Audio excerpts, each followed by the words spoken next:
Então a gente vai dar continuidade aqui ao nosso assunto de movimento retilíneo, né? E hoje a gente vai estudar um dos conceitos mais importantes aí do movimento, né, unidimensional, né, que é a ideia de velocidade instantânea. Por que velocidade instantânea é um dos conceitos mais importantes, né? Porque aqui é o primeiro momento onde a gente vai começar a usar ferramentas de fato do cálculo, né, para entender como é que é o movimento dos objetos, né? Até então, né, o que a gente tinha era apenas a definição de velocidade média, né? Nós sabemos, né, a definição de velocidade média, que basicamente é a variação do deslocamento, né, da posição, né, da partícula por unidade de tempo, né? Então essa definição aí de velocidade média, ela envolve um deslocamento, tá bom? E esse deslocamento ele pode ser positivo, pode ser negativo, pode ser zero, né? E ela envolve um intervalo de tempo, tá bom? Então, essa foi a definição que a gente tinha até então de velocidade média. O que vai ser, no caso, a velocidade? O que a gente vai chamar de velocidade instantânea, né? Como o próprio nome está dizendo, velocidade instantânea, né, é a velocidade média, basicamente, do objeto, calculada em um curtíssimo intervalo de tempo.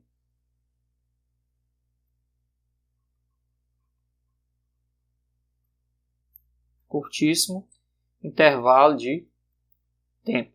Ou seja, quando você faz com que esse intervalo de tempo seja muito pequeno, né, você deixa de estar medindo de fato a velocidade média para estar aí medindo o que a gente chama de velocidade instantânea. Perceba que velocidade instantânea, diferentemente da velocidade média, vai ser uma medida precisa, né? Vai ser uma medida instantânea, vai ser obviamente uma medida naquele ponto, né, temporal, naquele instante de tempo, né? A velocidade média ela vai precisar de dois pontos, tanto dois pontos de posição, né, como dois pontos de tempo, né? Ou seja, você começa a contabilizar no cronômetro e depois você para o cronômetro. E aí você pode calcular a velocidade média, né? Você pode calcular a velocidade média no intervalo de 1 segundo, 2 segundos, 3 segundos, horas, né, minutos e tal, e por aí vai. Já a velocidade instantânea é diferente, né? A velocidade instantânea você calcula naquele ponto, naquele exato momento quanto equivale à velocidade, né? Como é que a gente faz esse cálculo aí na prática, né? Como é que a gente pode entender isso daí? Eu vou dar um exemplo aqui bem simples, né, do que significa velocidade instantânea, tá bom? Imagine que você tem um certo automóvel, né, um certo carro, que ele está fazendo uma viagem, né, de uma cidade A até uma cidade B, né? E a distância entre essas duas cidades, por exemplo, né, é de 160 km. Né? E após passar pela cidade B, né, eu vou só dar um exemplo aqui. Acontece aqui nessa cidade, na saída da cidade, um acidente. Digamos que acontece um acidente de trânsito com esse automóvel, né, na saída da cidade B. Ele está indo de uma cidade para outra. Lógico que assim que ele passou pela cidade, quando ele continuou a sua viagem, aconteceu um acidente, né? E aí, né, só para ilustrar aí, esse acidente, né, a suspeita, né, é de que tenha sido por excesso de velocidade, né? Assim como acontece muitas vezes nas estradas aí. A maior parte dos acidentes que você envolve aí é por excesso de velocidade ou de, né, embriaguez no volante, né? Então, geralmente, é isso daí, né? E aí, a perícia, digamos assim, do acidente, né, sabe que ele fez esse percurso aí entre essas duas cidades em 2 horas. Né? Olhando aí as câmeras de vigilância, tanto de uma cidade como da outra, né, a perícia constatou que ele atravessou essa distância aí, entre essas duas cidades, né, no intervalo de 2 horas. Ora, se você observar a velocidade média nesse caso aí, do carro, do automóvel, né, vai ser o quê? Vai ser a distância de 160 km por hora. 160 km, né, no intervalo de 2 horas. Né? Ou seja, a sua velocidade média era 80 km por hora. Então, no primeiro momento, essa viagem desse cara aí, desse automóvel, esse rapaz que foi nesse automóvel aí, foi tranquila. Por quê?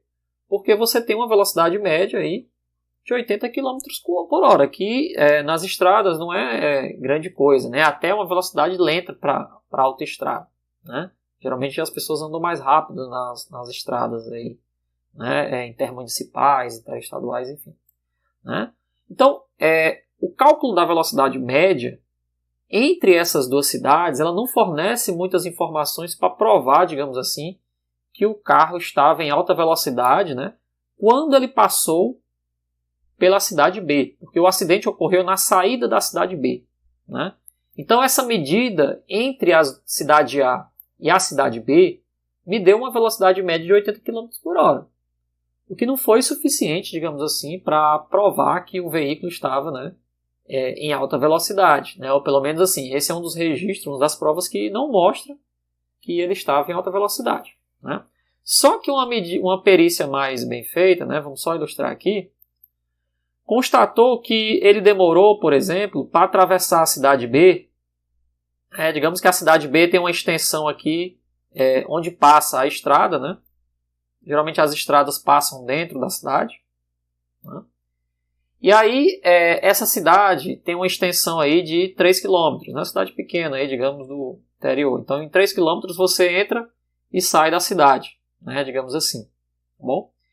E, através de câmeras, novamente de vigilância, constatou que antes de entrar na cidade, até sair da cidade, ele demorou, ele fez isso aí, um percurso, né? Em 1 minuto e meio.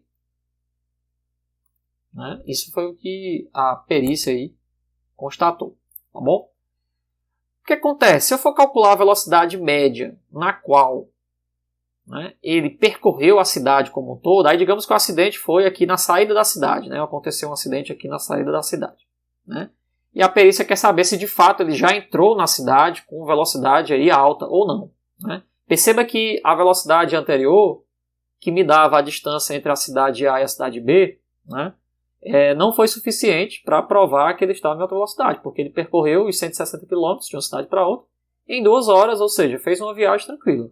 Né? Só que quando ele está atravessando a cidade, ele já percorre 3 km em 1 minuto e meio. Né? Isso vai dar o quê? Se você pegar aqui a velocidade, 3 km, dividido por 1 minuto e meio. Né?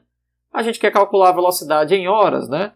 É só a gente usar um fator de conversão de que 60 minutos equivale a 1 hora. Quando a gente fizer essa conversão aí, a gente vai encontrar um valor de 120 km por hora. Ou seja, já demonstra de alguma forma que houve, né, um aumento de velocidade, né, quando ele estava atravessando a cidade.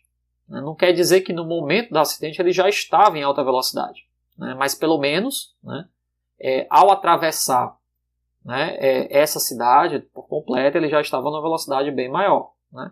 O que também ainda não é uma velocidade tão grande assim em autoestrada. Né? Uma velocidade que normalmente os carros andam 100, 110, 120. Né? Lógico que passando disso daí já fica mais complicado, mas tem carro que anda tranquilamente numa velocidade dessa daí, sem problema nenhum. Né? Então isso aí já não, essa medida desse deslocamento, né, apesar dela ser mais precisa, por que ela é mais precisa? Porque envolveu, né, um intervalo de tempo bem menor, né, ela ainda não indica muito bem se de fato o carro estava em altíssima velocidade no momento do acidente. Né. Só que a perícia tem novas informações, digamos assim. Né. A perícia constatou que ao passar por um posto de fiscalização, então digamos que agora tem câmeras aqui num posto de fiscalização, só para ilustrar aqui. E esse posto de fiscalização ele tem uma extensão total de 200 metros, digamos assim. E a perícia constatou que ele demorou, né, apenas 4,5 segundos para percorrer, né, esse posto de fiscalização na saída da cidade. E logo que passou do posto de fiscalização, né, ocorreu aí um acidente. Ora, essa medida aqui de velocidade, nesse intervalo de tempo agora, ela deve ser mais precisa. Por quê? Porque o intervalo de tempo é menor. Eu vou poder saber agora se de fato, pouco antes do acidente, né, o carro estava em alta velocidade. Então, quanto é que vai ficar a velocidade média aqui? Ó? Vamos fazer a conversão. Vai ficar 200 metros. Né? 200 metros é 0,2 km. Né? Dividido por 4,5 segundos. Né? A gente usa o fator de conversão de que 3.600 segundos equivalem, né, a 1 hora. E aí, quando você faz essa multiplicação aí, né, você vai obter uma velocidade média. Lembrando que as unidades aqui se cancelam, né, o minuto aqui com minuto, né, o segundo com segundo, para ficar só km por hora. Né. E aí, o que você obtém? Você obtém 160 km por hora. Ou seja, pouco antes do acidente, né, ele já estava aí com a velocidade bem elevada, bem mais elevada, né, mais elevada do que ele fez a viagem, né, mais elevada do que ele cruzou a cidade, né, e ao passar pelo posto de fiscalização, pouco antes desse acidente, ele já teve aí como resultado, né, uma velocidade bem mais alta. Né. O que eu quero dizer com isso? O que eu quero dizer é o seguinte, é que você teve a oportunidade de medir 3 vezes aqui, né, a velocidade do carro. Né? E somente quando você começou a reduzir o intervalo de tempo, né, é que você obteve de fato uma noção, né, de quão rápido o veículo estava naquele instante de tempo. Né? Lógico que para você entender a dinâmica de um acidente, você não vai muitas vezes olhar o que aconteceu em uma cidade distante de 160 km. Né? E nem às vezes, quando o carro, por exemplo, entra na cidade, não te diz mais ou menos as informações sobre o acidente. Agora, no intervalo de tempo de 4 segundos, uma distância de apenas 200 metros, ele já está com a velocidade média de 160 km por hora. Né? Ou seja, à medida que eu fui reduzindo, né, foi reduzindo aqui 2 horas, o intervalo de tempo, né, reduzo para 1 minuto e meio, que é o equivalente de 0,025 horas. Né? E aí reduzo para 4,5 segundos, que é o equivalente, se você fizer a conta aí, a 0,0125 horas. Né? Eu começo, né, a ter de fato não mais uma velocidade média. Tá bom? Eu passo a ter o que a gente chama de velocidade instantânea. Por quê? Porque foi a velocidade muito perto, né, do fato que a gente quer saber, daquele instante de tempo, que é o instante do acidente. Né? Aí você pode dizer, mas 4 segundos e meio ainda pode ter acontecido muita coisa. Tudo bem, mas perceba que já é, né, um intervalo de tempo bem maior comparado ao intervalo de tempo inicial. Tá bom? Então, por definição, a nossa velocidade instantânea, né, isso aqui vai ser uma definição, vai ser a velocidade média quando o intervalo de tempo tende a 0. Né? Ou seja, quando você faz com que aquele intervalo de tempo, né, aquela medida que você está querendo tirar da velocidade média, seja mais perto possível daquilo que você quer saber, do instante que você quer saber. Na linguagem do cálculo, a velocidade instantânea vai ser o limite, né, aqui vem as noções de cálculo, né, quando o intervalo de tempo se aproxima de 0, de quê? Da velocidade média. E quanto é que é o cálculo da velocidade média? A gente sabe, ó, a velocidade instantânea vai ser o quê? O limite. Né? Essa ideia de você conseguir reduzir cada vez mais o intervalo de tempo para tirar uma medida temporal, né? Isso é um processo de limite, é um processo de limite do cálculo. O que é um processo de limite do cálculo? É você fazer aproximações cada vez maiores, né, ou cada vez melhores, né, para se chegar ao valor de uma função que você quer medir. No caso aqui, você quer medir o quê? A velocidade média. Né? Só que você está tirando a velocidade média num pequeno intervalo de tempo, num curtíssimo intervalo de tempo. Isso é um processo de limite. Né? Eu vou mostrar mais na frente como é que a gente pode de fato aplicar o limite para sistemas aí no cálculo. Tá bom? Vou dar alguns exemplos aqui já com velocidade, com posição, a gente vai poder trabalhar isso daí depois. Né? Então você tem aqui, por exemplo, no intervalo de tempo para t igual a zero, t tendendo a zero, digamos assim, a velocidade média, que é o quê? É a variação da posição dividido pelo tempo. Né? Então, essa definição aqui é a definição, né, correta, né, no cálculo de velocidade instantânea. Isso aqui é a definição, bom, via cálculo. Né, quando eu falo via cálculo, é usando os conceitos de limite, né, da velocidade instantânea,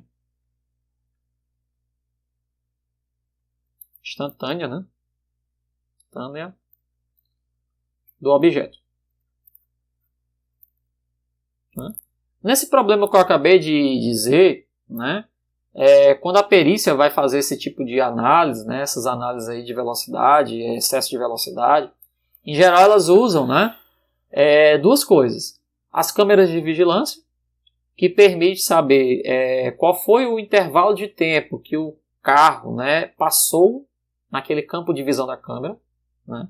Então, geralmente o pessoal calcula mais ou menos a distância, né, o campo de visão que a câmera pega, né, que é basicamente alguns metros, né, e calcula as frações de segundo que o automóvel passou naquele intervalo ali do campo de visão da câmera. Né?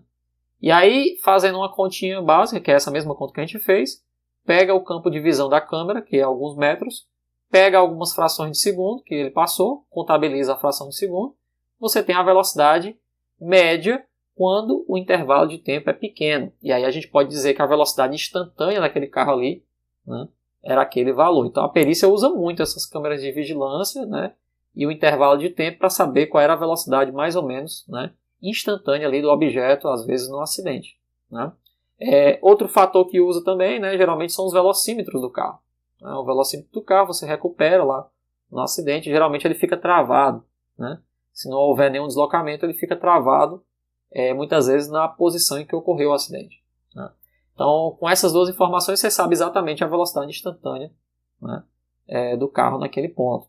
Bom, aqui para a gente o que importa, né, é a gente ter essa ideia de que você vai reduzir no intervalo de tempo e você vai tendo uma visão um pouco melhor, né, do que é a velocidade do carro. Né. Então, quando alguém disser assim, você tem um objeto com uma velocidade tal, uma velocidade x, né, um objeto anda a 10 metros por segundo. Né, isso aí não vai ser a velocidade média do objeto, vai ser a velocidade dele instantânea. Pode permanecer constante? Pode, durante todo o movimento, mas é a velocidade instantânea dele. Então, assim, na maioria dos problemas, a velocidade, né, que a gente conhece como instantânea, né, é a própria velocidade da partícula. Bom, raramente você vai ter a informação, ou do objeto, né, aqui no caso. Raramente você vai ter alguém dizendo que a velocidade média do carro é tal. Né? A velocidade escalar média da partícula é aquela. Não, ele vai dizer que a velocidade era aquela e pronto. Né? E aí você vai ter que caracterizar aquilo ali como sendo a velocidade instantânea, que pode permanecer constante ou não. Né? A gente vai ver que nos problemas de física pode ser que a velocidade instantânea não permaneça constante. Né? E aí uma outra forma de escrever isso aqui, né, da mesma forma que eu escrevi usando o cálculo, né, a ideia de limite, né, é você identificar agora esse limite quando ΔT vai para zero, né, de ΔX sobre ΔT. Né. Perceba que o nosso deslocamento aqui, ele pode ser positivo, né, ele pode ser zero, como a gente já viu na aula passada, e ele pode ser negativo. Esse intervalo de tempo não, por outro lado ele só pode ser positivo. Né? E você não pode ser zero. Né? Por isso que é importante aqui a ideia de tender a zero. Ele não pode ser zero, porque você não pode dividir por zero. Né? Mas tem que ser um número muito pequeno, um intervalo de tempo muito pequeno. E ele só pode ser positivo. Tá bom? Então essa velocidade instantânea, ela tem as mesmas características do deslocamento. Tá bom? Isso aqui também é, como a gente conhece, a gente vai estudar depois, um vetor. Né? Assim como o deslocamento é um vetor, a velocidade instantânea também é um vetor. Tá bom? E aí, a gente chama de velocidade escalar instantânea, né? Simplesmente o módulo, né? Ou seja, o tamanho dessa velocidade. Tá bom? O que é, né, ou digamos, a dimensão da velocidade? Como assim? Você pode encontrar uma velocidade instantânea nos problemas que você está resolvendo. Né? Você pode encontrar que ela é positiva, por exemplo, 5 metros por segundo. Né? Você pode encontrar que ela vai ser 0 metros por segundo. Pode ser que você encontre. Né? E você pode encontrar que ela é negativa, menos 5 metros por segundo. Tudo vai depender da variação do deslocamento. Né? Só que aí a nossa velocidade instantânea escalar, né, vai ser, nesse caso aqui, 5 metros por segundo. Nesse caso de baixo também vai ser 5 metros por segundo. No caso do meio vai ser 0, porque ele não tem sinal nenhum. Né? Ou seja, aqui o objeto vai estar parado. Né? Quando a velocidade instantânea é 0, né, basicamente o objeto está parado. Né? Só que aqui, né, significa que ele está indo no sentido positivo, né? Tudo vai depender do sentido dessa análise, né? Se ele estiver indo para cá, no sentido de x, né? A velocidade ser 5 metros por segundo significa que ele está andando no sentido positivo do x. Né? E se a velocidade for menos 5 metros por segundo, significa que ele está andando no sentido negativo do x. Essa é a ideia de velocidade instantânea. Né? Só que a velocidade escalar instantânea, não. Nos dois casos vai ser simplesmente 5 metros por segundo.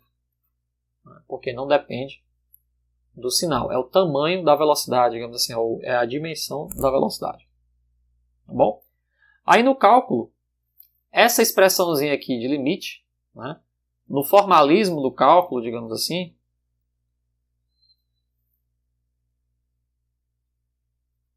do cálculo diferencial, né, a gente substitui esse delta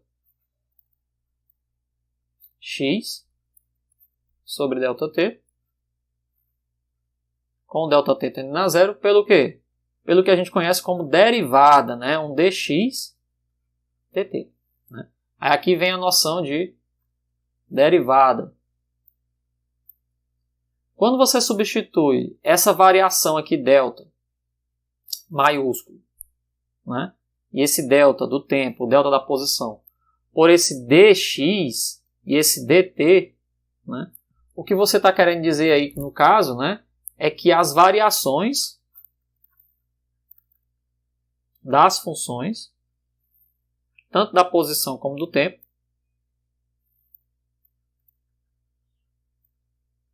são bem pequenas.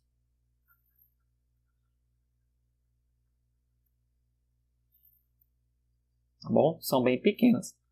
Lembra que a gente mudou aqui, ó, no começo do problema, né? Eu estava usando aqui um intervalo de uma posição para outra de 160 km. Né? Depois eu calculei usando só 3 km.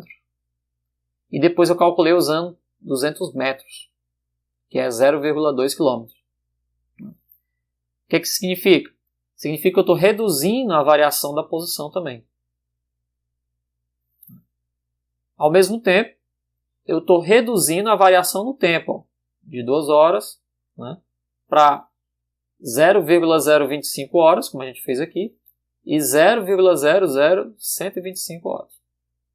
Então essa ideia de você reduzir tanto, né, a variação na posição como a variação no tempo, a gente chama isso daí de calcular né, a derivada da função. Né? Então, na linguagem do cálculo, no formalismo, né, a velocidade instantânea vai ser a derivada de quem? Da posição com relação ao tempo. Como é que você lê isso aqui? Velocidade instantânea vai ser a derivada, e aí entenda essa palavra derivada, né, como sendo esse processo de você reduzir tanto a posição como reduzir o tempo para fazer um cálculo mais preciso da velocidade. Né? Então vai ser a derivada da posição da partícula ou do objeto, né, em relação ao tempo. Mas na frente eu vou dar exemplos aí de como é que a gente pode calcular essa derivada, né, e o que significa na prática essa derivada aí. Né? Primeiro, antes de a gente partir para a análise, digamos, prática, né, de calcular a derivada, eu vou só fazer aqui para tentar mostrar para vocês uma ideia gráfica do que pode se representar a velocidade. Né? Se a gente for fazer uma análise gráfica aqui, o que significa a velocidade instantânea? Então, ó, com relação à análise gráfica, o que acontece? Digamos que você tem aqui, até como a gente fez aqui na reunião passada, né? Aula passada, a gente fez alguns exercícios, né? Digamos que você tem aqui um gráfico da posição, né, em função do tempo. E aí a variação da posição, ela é uma coisa mais ou menos assim. Certo? Digamos que essa variação da posição, né, que está sempre crescendo, a gente vai subdividir aqui o intervalo de 1, 2, né, fazer só aqui os intervalos, 3, né, e 4 aqui. Vou colocar mais para cima. Aí o seguinte, ó, digamos que esse objeto, né, em uma hora, só fazer uma continha aqui, né, ele anda 5 km. Vou colocar aqui quilômetros. Em 2 horas, ele anda 20 km. Em 3 horas, né, ele anda um total de 60 km. E assim vai. Eu já discuti aqui com vocês que é bem simples a ideia de calcular a velocidade média. Né? Na aula passada a gente fez até alguns exemplos. O que é velocidade média nesse caso aqui, por exemplo, no começo? Ó. Velocidade média vai ser eu pegar, né, esse triângulo aqui, ó, essa altura, né, aqui, dividir pela base. Né? Então, por exemplo, a velocidade média aí nesse primeiro caso, entre t igual a 0 horas e t igual a 1 hora, vai ser aquela altura ali, que é 5 km, dividido por 1 hora. Que é a mesma coisa eu fazer 5 menos 0, né, 1 menos 0. A gente vai ter aqui, né, uma velocidade de 5 km aqui, de 5 km por hora. Né? Se eu quiser saber agora a velocidade nesse segundo trecho, eu vou novamente pegar aqui agora essa diferença daqui para cá, ó, essa reta daqui para cá, como eu fiz nos exercícios passados, né? E eu vou calcular a velocidade, digamos, V2, ó, entre t igual a 1 e t igual a 2. Como é que ficaria essa velocidade V2 aí? Né? Seria 20 menos 5, né, dividido por 2 menos 1. Né? O que daria o quê? Daria uma velocidade aí de 15 por 1, que é 15 km por hora. Né? O que eu estou querendo fazer? Ó? Sempre que eu tiver um intervalo finito aqui, né, ou seja, um intervalo grande, né, eu vou ter uma reta que liga esses dois pontos e eu vou poder calcular aqui, né, velocidade 1, que é uma média, velocidade 2, que é uma média, velocidade 3, que é uma média, e nunca eu vou ter a velocidade instantânea. Por quê? Porque sempre eu vou usar dois pontos. Certo? A grande diferença aqui entre velocidade instantânea e velocidade média, né, é que a velocidade média ela é sempre calculada usando dois pontos. Que dois pontos? Um ponto que é o x1 no intervalo de tempo t1, né, e um ponto que é o x2 no intervalo de tempo t2. E aí você vai ter a média, né, como a gente sempre calcula. x2 menos x1, t2 menos t1. Né? A diferença aqui agora para a velocidade instantânea, né, do ponto de vista do gráfico, é que você vai usar somente um único ponto. A ideia é você calcular a velocidade num instante t, numa posição x fixa. Né? Ou seja, eu vou calcular agora a velocidade, por exemplo, nesse ponto aqui. Ó. Eu não vou precisar de mais dois pontos como eu calculo a velocidade média. E como é que vai ser graficamente essa diferença? O que vai ter na diferença entre esses dois gráficos? Né? É que a velocidade média, isso aqui vai ser chamado de reta secante.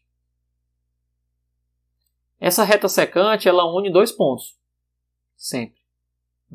Já a velocidade instantânea vai ser o que a gente chama de reta tangente.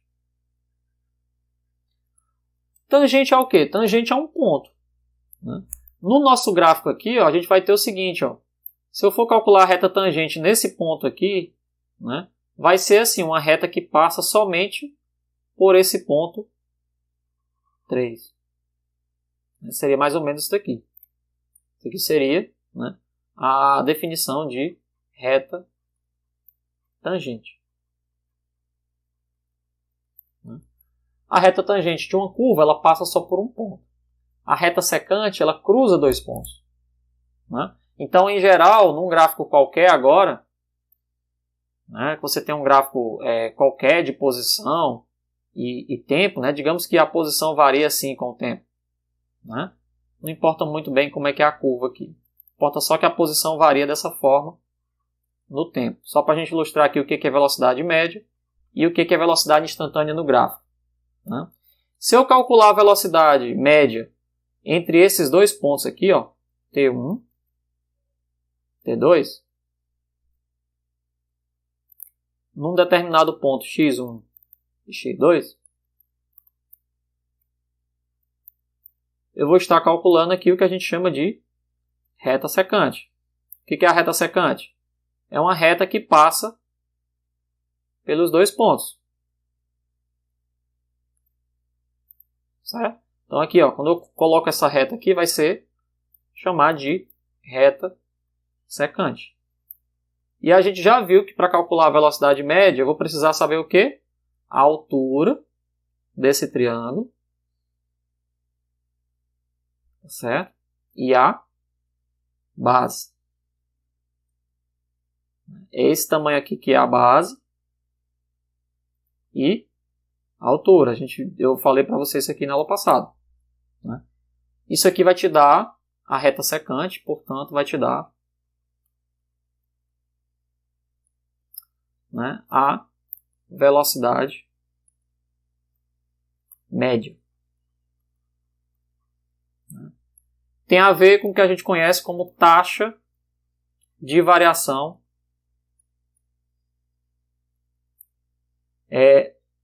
média da função. Né? Ou seja, é a variação com a qual a posição, né, tem em dois intervalos de tempo. Aí eu reforço aqui a necessidade de ter dois intervalos de tempo e de posição. O que vem a ser a reta tangente nesse caso aqui? A reta tangente, ó, diferentemente da reta secante, ela pode ser calculada tanto nesse ponto aqui, ó, seria uma reta mais ou menos assim, né? Como pode ser calculada nesse ponto aqui também, ó, que seria mais ou menos uma reta assim. Então a reta tangente, como ela toca só um ponto, você pode calcular uma reta tangente aqui nesse ponto, né? E você pode ter uma reta tangente nesse outro ponto, né? Então no caso aqui a reta tangente,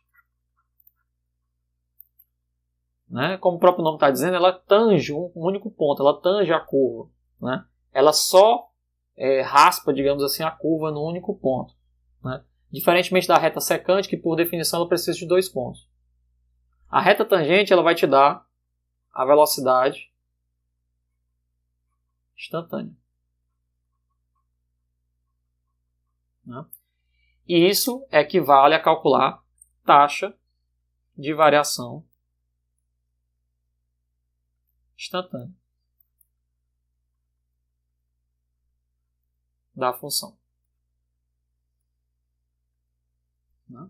Então assim, ó, nesse caso aqui, por exemplo, eu vou ter uma velocidade média entre T1 e T2, né? Eu vou ter só uma velocidade média nesse intervalo de tempo. Agora, nesses dois tempos, eu posso ter duas velocidades instantâneas. Eu posso ter uma velocidade instantânea no tempo T1 e eu posso ter uma velocidade instantânea também no tempo T2. A gente vai ver depois que, diferentemente da média, que precisa de dois pontos, a instantânea só precisa de um. Então, nesse intervalo de tempo aí, T1 e T2, eu posso ter duas velocidades diferentes. Como é que é isso, né? É só você lembrar daquele exemplo lá que eu dei do carro, inicialmente. A velocidade, naquele instante do acidente, era próximo de 160 km por hora. Só que a velocidade, antes do acidente, bem antes do acidente, né, era menor. Por quê? Porque ele vinha devagar. A gente já tinha calculado a velocidade média lá, que era mais ou menos 80 km por hora. Né? Então isso significa dizer que ele não vinha a 160 km por hora. Ele tinha uma velocidade diferente. Então se eu calculasse a velocidade instantânea, né, na cidade A, por exemplo, seria uma velocidade instantânea diferente do que aconteceu lá na cidade B. Agora a média não. A média eu vou precisar da informação das duas. Eu vou precisar saber o deslocamento total e o tempo total. Mas a instantânea não. São duas velocidades que eu posso tirar aí desse gráfico. Então assim, qualquer ponto que você possa colocar uma reta, dois pontos uma reta, nesses dois pontos eu também posso calcular a velocidade instantânea, né, que é a reta tangente. Tá bom? Dependendo dessa inclinação dessa reta tangente, né, você vai ter um maior ou um menor valor da velocidade. Você vai ter um maior ou um menor valor da velocidade. Tá bom? Essa é a ideia de se calcular derivada. Basicamente, isso aqui é um processo de derivada. Né? O que é o processo de derivada aqui no caso? É você transformar a reta secante, né, que simboliza a velocidade média, em uma reta tangente. Por quê? Porque aí você calcula exatamente naquele ponto onde aconteceu aquele evento que você quer saber. Né? Como é que você faz isso? Você reduz o intervalo de tempo. Você reduz o intervalo de tempo. Ao mesmo tempo você reduz, né, o intervalo, né, da posição também. Então, ó, o fato é que a gente pode transformar a velocidade média, né, que é por definição ΔX sobre ΔT, em uma velocidade instantânea, que por definição é a derivada da posição com relação ao tempo. É o dx dt. Esse procedimento aqui, no cálculo, ele é feito através do que a gente conhece como limite. Né? Que limite é esse? É o limite na qual o ΔT vai para zero. Agora que você tem uma noção mais ou menos da parte gráfica, do que representa velocidade média, que basicamente é a reta secante, e velocidade instantânea, que é a reta tangente, agora a gente está pronto para colocar, digamos, o procedimento. Qual seria o procedimento? Por definição, a velocidade instantânea vai ser o quê? Vai ser o limite, na qual ΔT vai para zero, de quem? De ΔX sobre ΔT. Ora, mas quem é o ΔX sobre ΔT? Vamos aqui, ó. Vai ser o limite de ΔT tendendo a zero. E a gente já fez isso aqui várias vezes. É x2 menos x1 dividido por T2 menos T1.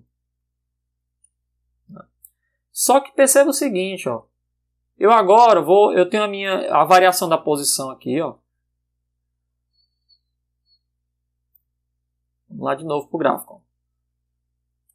Eu tenho a variação da posição com o tempo, né? Bem aleatório aqui. E aí eu estou calculando agora num ponto aqui que eu chamei de T1. Que eu vou dizer que aqui é x1. Só que eu vou pegar um ponto bem mais próximo dele, T2. Que aqui é x2. E aí a diferença entre o T1 e o T2 vai ser só de ΔT. Né? Ou seja, eu vou dizer que o meu T1 é T qualquer, né? Genérico. Né? E o T2 é T mais ΔT. Tá bom? Lembrando que o ΔT é tendendo a zero, ou seja, bem pequeno. A gente chama isso aqui no cálculo de infinitesimal, né? Essa é a palavra. O que é um infinitesimal? É uma quantidade bem pequena daquela grandeza física. É uma grandeza infinitesimal. Né? É uma quantidade infinitesimal. Né? Quando você escutar essa palavra infinitesimal, significa que você está pegando uma grandeza física, né? E pegando uma pequena variação dela. Aqui, digamos que você está medindo em horas, né? Aí você pega ali algumas frações de horas, né? Uma pequena fração de hora que corresponde a alguns segundos. Foi o que a gente fez. Mediu primeiro em 2 horas, que é o intervalo de 2 cidades. Depois começou a pegar frações de horas. Um valor bem pequeno. Então isso a gente chama no cálculo de infinitesimal. Ora, se aqui é o gráfico da posição em função do tempo, o nosso x1 eu vou chamar de x, também genérico, que na verdade é x de t, x como função do tempo, né? E o nosso x2, que é o nosso x2 quando a gente usa o t2, né? É o x de t2. Eu vou dizer que é x de t mais ΔT. O que é isso? Né? X de t é o valor do ponto aqui, primeiro ponto, e o x2 é o valor do segundo ponto, que a única diferença entre o primeiro e o segundo é porque houve um incremento aqui de tempo infinitesimal. Né? Como se fosse 1, né? E 1,01. Uma coisa desse tipo. Você mediu aqui o t, digamos que é 1 hora, e o t mais ΔT é 1,001 de hora. É um pequeno incremento aí. Tá bom? Só para a gente fazer essa análise aí. Como é que vai ficar aquela equação ali de cima? Como é que vai ficar a velocidade média aqui que a gente definiu? Fica assim, ó, velocidade instantânea vai ser o limite quando o ΔT vai para zero. De quem? x2 menos x1. Mas quem é o x2? Ó, vai ser x de t mais ΔT menos o x1. Ó. Quem é o x1? Vai ser a função x de t dividido por quem? T1 menos T2. Mas quem é o T1? Desculpa, T2, né? Menos T1. Vai ser T mais ΔT menos T. Ou seja, vamos só ajeitar aqui. Ó, vai ser o limite quando o ΔT vai para zero, ou seja, bem pequeno. Tal forma que aqui vai ficar x como T mais ΔT menos o x de T, que é o x2 menos x1, dividido por Aí aqui, ó, t mais ΔT menos o t. Eu posso cancelar aqui esse t, ó, com esse menos t. E vai sobrar só ΔT. Aí a gente chega na definição clássica aqui de derivada aplicada à velocidade. Ó. Vai ser o limite quando o ΔT vai para zero. Né? Perceba que eu não posso usar ΔT igual a zero. Se eu usar ΔT igual a zero, eu vou cair numa divisão por zero. Então, meu ΔT não pode ser zero aqui. De alguma forma, eu vou ter que matematicamente contornar isso daqui. E eu vou mostrar para vocês como é que a gente contorna isso daí, né, daqui a pouco. Tá bom? Como é que a gente pode contornar isso daí? De tal forma que o ΔT seja próximo de zero, mas não seja zero. Seja próximo de zero, mas não seja zero. Tá bom? Então, ó, vai ser o limite de quê? Vamos só ajeitar aqui no formato mais conhecido. Ó.